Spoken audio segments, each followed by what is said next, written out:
마태복음 3장입니다.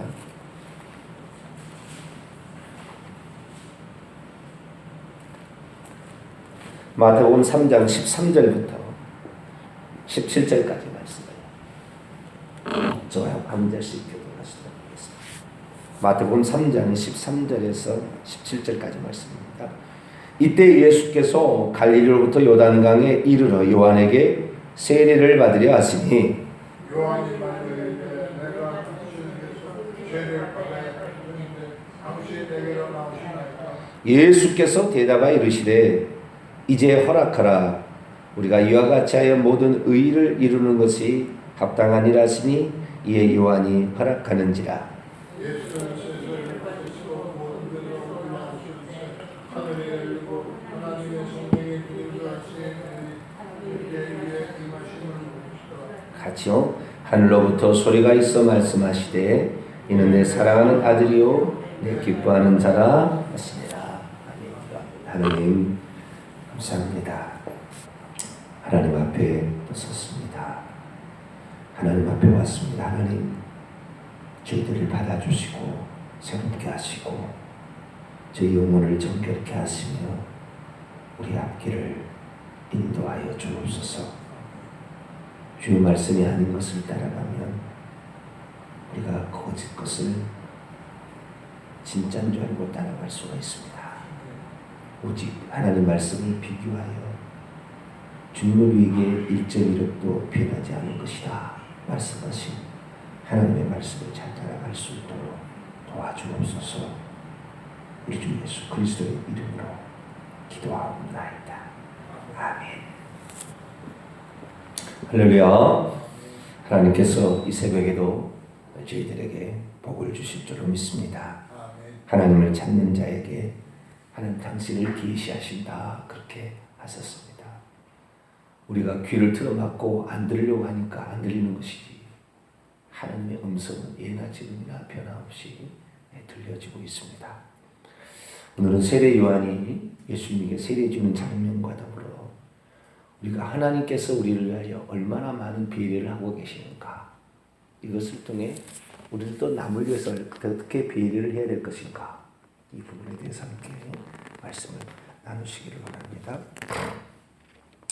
예수님은 이 땅의 유일한 죄를 짓지 아니한 사람이죠. 그분은 죄를 짓지도 않았고 죄된 본성도 그분에게는 없습니다. 그래서 죄인이 아닌 유일한 사람 예수 그리스도. 아담도 타락하기 전에는 그렇지만 아담이 타락한 후를 돌이킬 수는 없으니까 이 세상에 태어난 모든 사람은 죄된 본성을 가지고 태어나죠. 그런데 예수님만이 죄된 본성이 없이 성령으로 잉태되어 이 땅에 사람으로 오셨습니다. 이 땅에 사람으로 오신 그분께서 죄가 없으신데 세례요한에게 세례를 받을 필요가 없지요. 죄를 씻는 예식이 세례 아닙니까? 죄를 예수님으로 말미암아 죄 사함을 받았다는 표시로 세례를 받고, 또 다른 측면이라 한다면 죄의 본성에 따라서 살던 옛사람을 십자가에 못 박아 또는 물속에 장사 지내고 못 박아 죽이거나 장사 지내고 새 사람으로 다시 산다는 것인데, 예수님은 죄된 본성을 따르는 옛사람을 가지고 있지 않죠.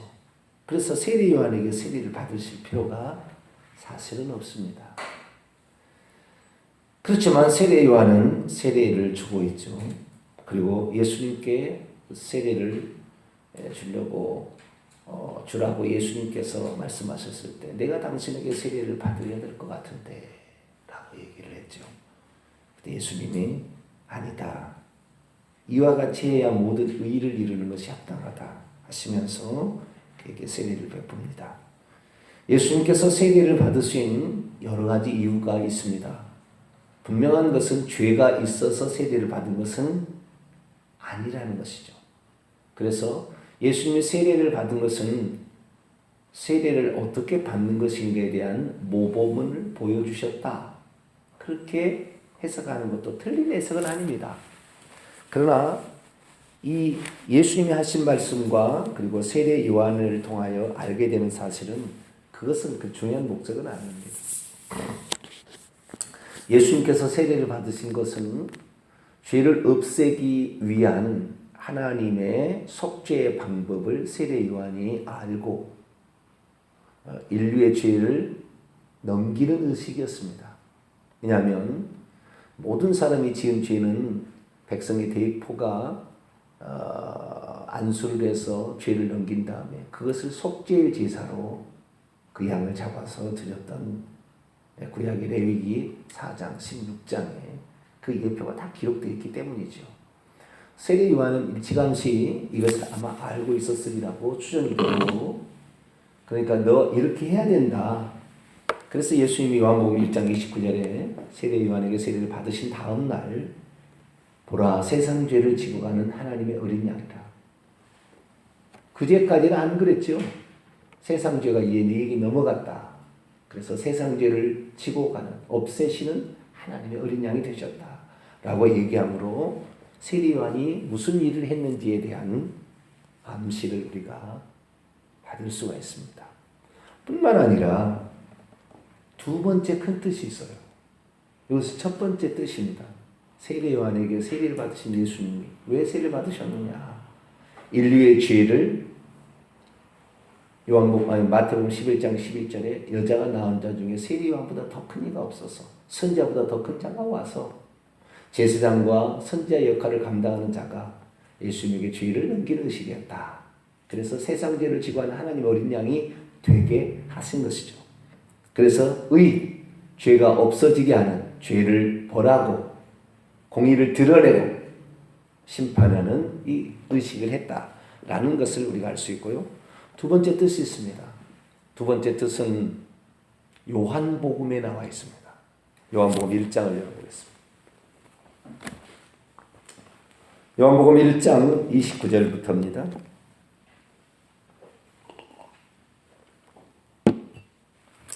요한복음 1장 29절 이튿날 요한이 예수께서 자기에게 나오심을 보고 이르되 보라 세상 죄를 지고 가는 들고 가는 하나님의 어린 양이로다. 내가 전에 말하기를 내 뒤에 올 사람이 있는데 나보다 앞서 있는 것은 그가 나보다 먼저 계시기 때문에 하는 것이 이 사람을 가리킵니다. 예수님은 세례보다 6개월 뒤에 태어난 사람이지만 예수님은 이 땅에 마리아의 몸에 태어날 때 최초로 창조된 존재가 아니에요.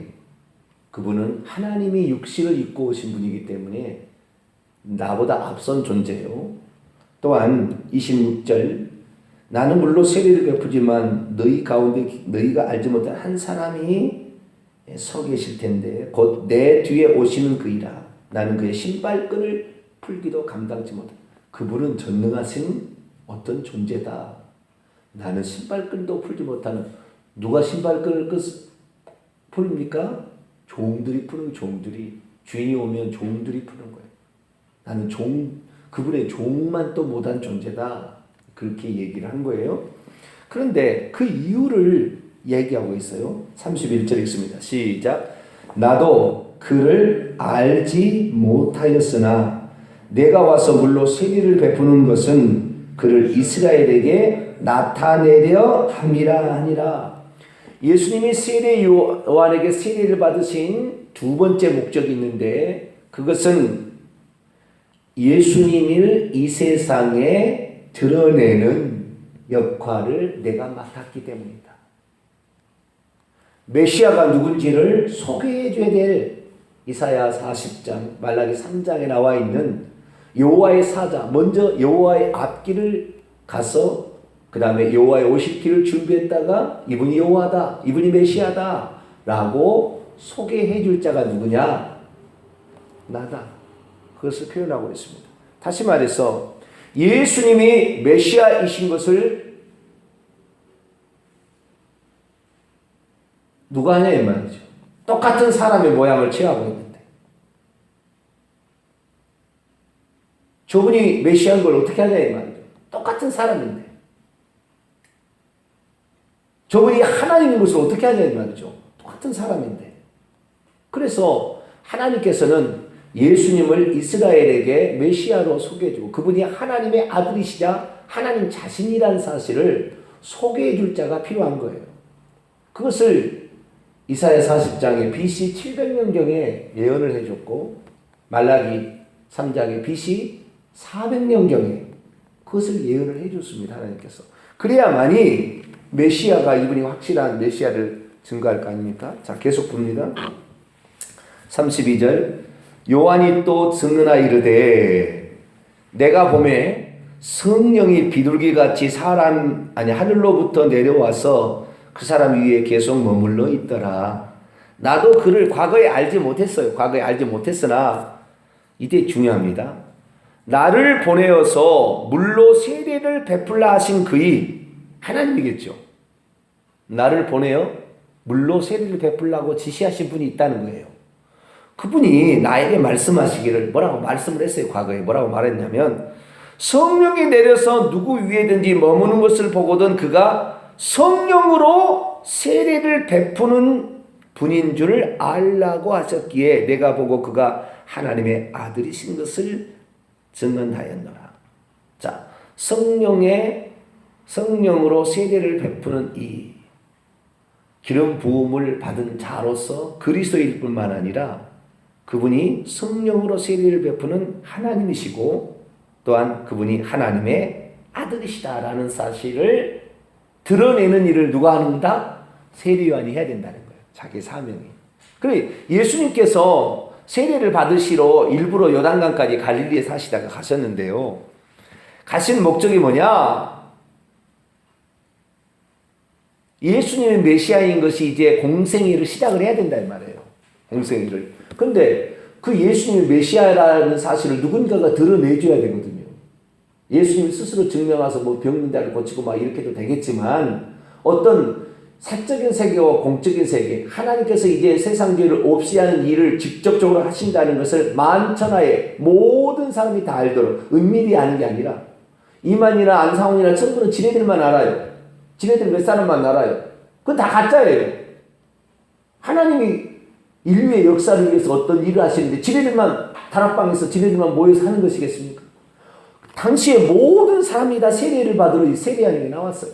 모든 사람이 다 알고 있어요 지금.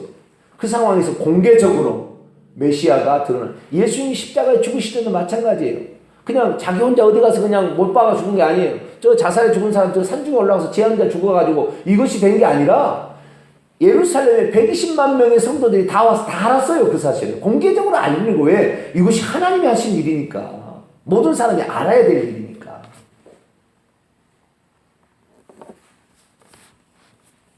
그런데 나로 물로 세례를 베풀라. 여러분 세례를 주는 이러한 거룩한 예식, 죄를 씻는 예식은 이전에도 존재하지 않는 거예요. 이런 일이 없었어요. 세례 요한이 하나님으로부터 받아서 지금 그런 의식을 처음으로 진행하고 있어요.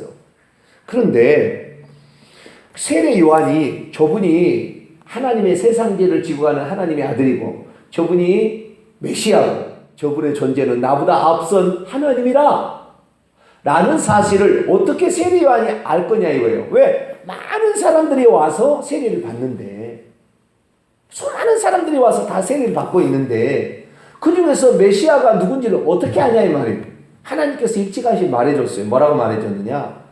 많은 사람들이 너에게 세례를 받으러 올 것이다. 네가 세례를 주는 목적은 세례를 주는 데만 목적이 있는 게 아니라 죄를 씻는 예식으로서만 목적이 있는 게 아니라 메시아가 올 때까지 메시아를 소개해주는 역할로 메시아를 만천하에도 자, 이 사람이 메시아입니다라고 모든 사람 앞에 소개해주는 것이다. 그것이 그의 사명이에요. 그러니까 세례 요한은 예수님을 메시아로 소개한 다음부터 더 이상 세례를 안 줘요. 이제부터 조금씩 더 주다가 오냐 말 있었으니까 사람이 왔으니까 주다가 끝내버려요. 세례 요한은 더 이상 안 줘요. 왜?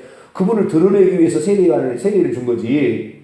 죄를 씻으려고 예수님이 죄를 씻어야지. 세례 요한이 죄를 씻으면 안 되죠. 오실 길을 준비하는 자예요.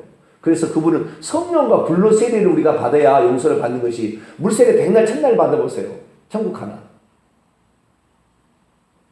그 의식의 의식 하나에. 그런데 그래서 이 어떻게 그러면 저분이 메시아냐라는 사실을 세례 요한도 알고 이분이 바로 메시아입니다. 구약 성경에 기록된 바로 그 메시아고 이분이 바로 나보다 앞선 하나님이시고 이분이 바로 그리스도 성령으로 기름 부음을 받은 자 이 그리스도이십니다. 라고 소개를 해줘야 된다는 거죠. 어떻게 할 거냐? 하나님께서 미리 가르쳐 줬어요. 네가 세례를 베풀고 나면 성령이 비둘기처럼 한 사람 위에 머물게 될 것이다. 그러면 그가 바로 성령으로 세례를 주는 하나님이다.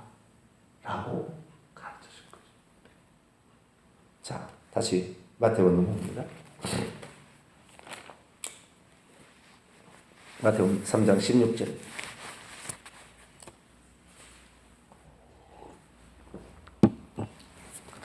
예수께서 세례를 받으시고 곧 물에서 올라오실새 하늘이 열리고 하나님의 성령이 비둘기같이 내려서 자기의 위에 임하심을 보시더니 하늘로부터 소리가 있어 말씀하시되 이는 내 사랑 아들이여 내 기뻐하는 자라 하시니라. 많은 삼일체론자들이 이 본문을 보고 예수님이 계시고 비둘기같이 내려오시는 성령님이 계시고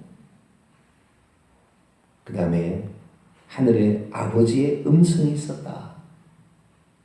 그렇기 때문에 하나님은 성부와 성자와 성령으로 세 분으로 존재하신다.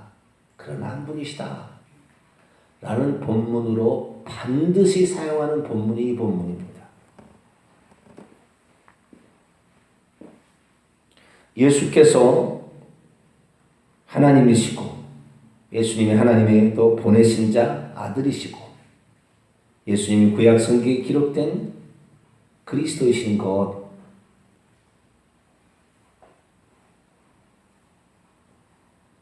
처음에는 누군지 잘 모르겠죠. 그러나 예수님께서 예수님은 두 가지로 당신의 것을 드러냈습니다. 하나는 말씀으로 당신이 그 존재인 것을 드러냈고요. 두 번째는 행위로 기적과 표적으로서 당신이 하나님이요 하나님의 아들이요 메시아인 것을 드러내셨죠. 그런데 자기가 스스로 대해서 증명하기보다는 미리 하나님이니까 시간에 밖에 계신 하나님께서 미리 예언을 통하여 이런 일이 있게 되면 너희들이 빨리 그분이 메시아인 것을 알아볼 수 있을 것이다. 라고 하면서 BC 700년에 BC 400년경에 예언을 미리 해주셔가지고 세례 요한을 통하여 그렇게 예수님을 증명하게 하는데 세례 요한이 메시아를 먼저 알아봐야 될 거 아니에요. 다른 사람은 다 몰라도. 왜? 세례 요한이 메시아를 소개해야 되니까. 그래서 그러면 이분이 메시아라는 사실을 어떻게 알냐 말이죠. 그래서 하나님께서 세례 요한에게 뭐라고 했느냐? 네가 세례를 베풀고 나면 성령이 비둘기처럼 그 위에 내려오게 될 것이다. 그러면 그걸 보고 그분이 메시아라고 얘기를 해라 라고 하나님 가르쳐준 거예요.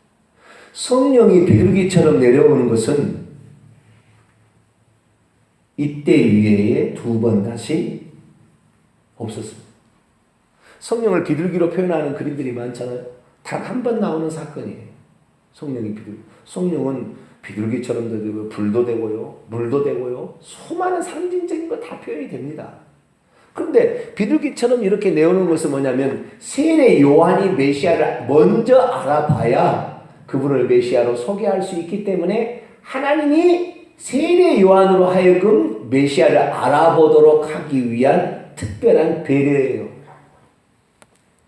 바로 우리 인간의 하나님을 알아보게 하기 위한 하나님의 특별한 배려지 하나님이 성령으로 비둘기처럼 계시고 따로 다른 존재고 또 아버지가 따로 계시고 아들이 따로 있는 게 아니에요.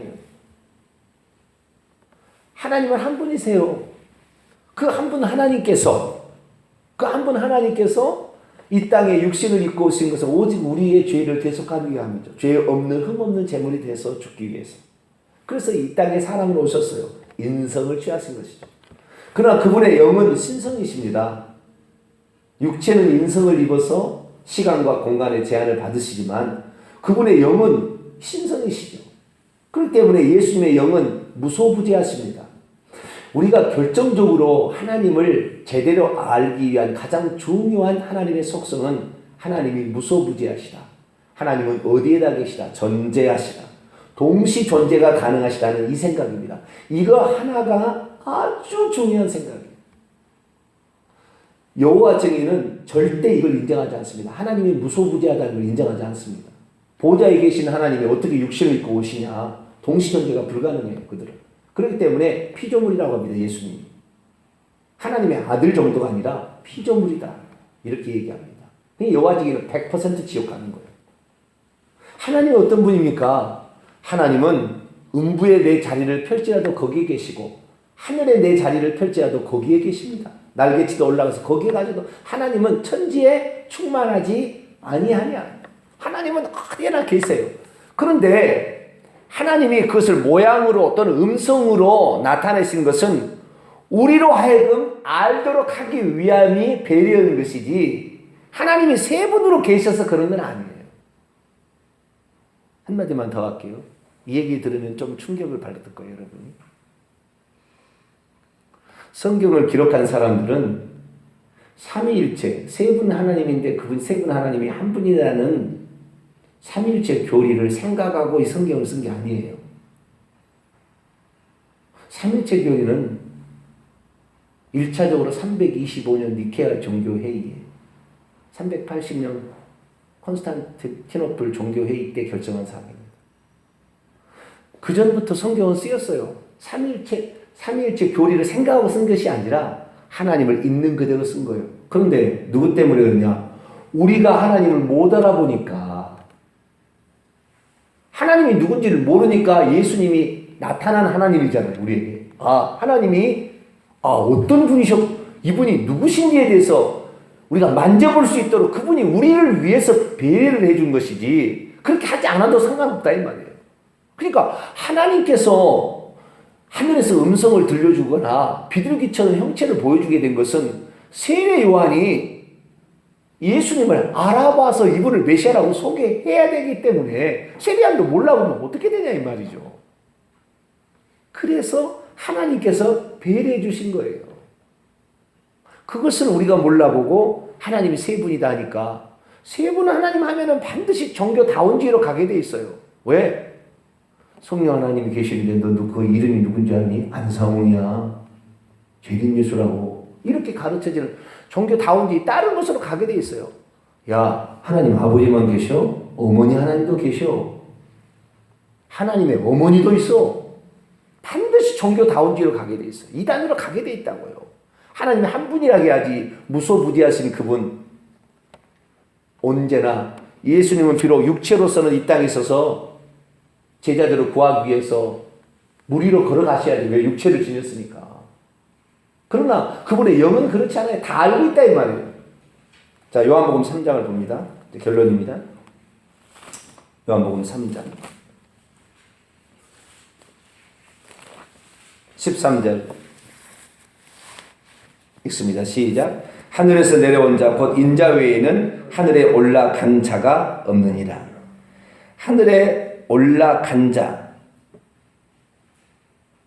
다시 말해서 예수님은 이 땅에 계실 때 그 영은 항상 하늘에 계셨어요.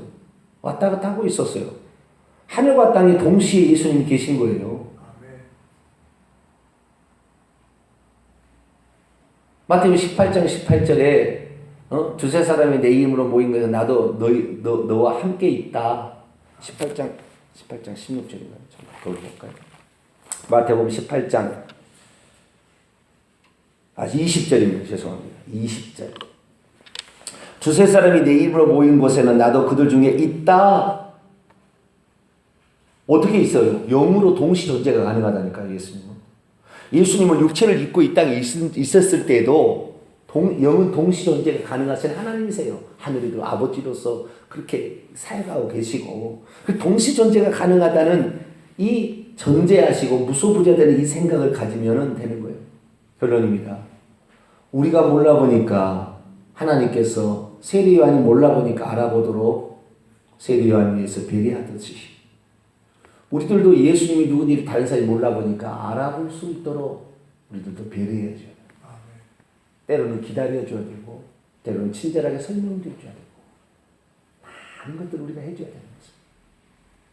그냥 무턱대고 믿어 이게 아니라 그들이 잘 모르니까 하나님은 이런 분이다 라는 사실을 잘 가르쳐주고 또 보여주고 알려주고 또 귀신을 결박해서 이렇게 해주고 그래서 참다운 하나님 말씀을 들을 수 있도록 해주는 그런 사람이 되어서 하나님이 인간을 위해서 배려했던 것처럼 우리들도 다른 사람을 위해서 배려해 줄 줄 아는 그런 사람이 되기를 간절히 바랍니다. 거룩하신 하나님, 하나님을 우리를 위해서 모든 것을 행하시고 있으나 우리는 남에 대한 배려가 약합니다. 모른다고 무조건 윽박지르거나 무조건 알라고 또한 윽박지르는 어리석음을 용서하시고 남들도 충분히 알아갈 수 있도록 기다려주고 참아주고 설명하고 기도해주는 저희들이 되어서 우리들도 예수님처럼 살아가게 도와 주옵소서. 우리 주 예수 그리스도의 이름으로 기도하옵나이다. 아멘. 하늘에 계신 우리 아버지여 이름이 거룩히 여김을 받으시오며 나라 임하옵시며 뜻이 하늘에서 이룬 것 같이 땅에서도 이루어지이다. 오늘날 우리에게 일용할 양식을 주옵시고 우리가 우리에게 죄진 자를 사하여 준 것 같이 우리 죄를 사하여 주옵시고 우리를 시험에 들게 하지 마옵시고 다만 악에서 구하옵소서. 대개 나라와 권세와 영광이 아버지께 영원히 있사옵나이다. 아멘. 간절히 기도하시다가 자유스럽게 돌아가시겠습니다.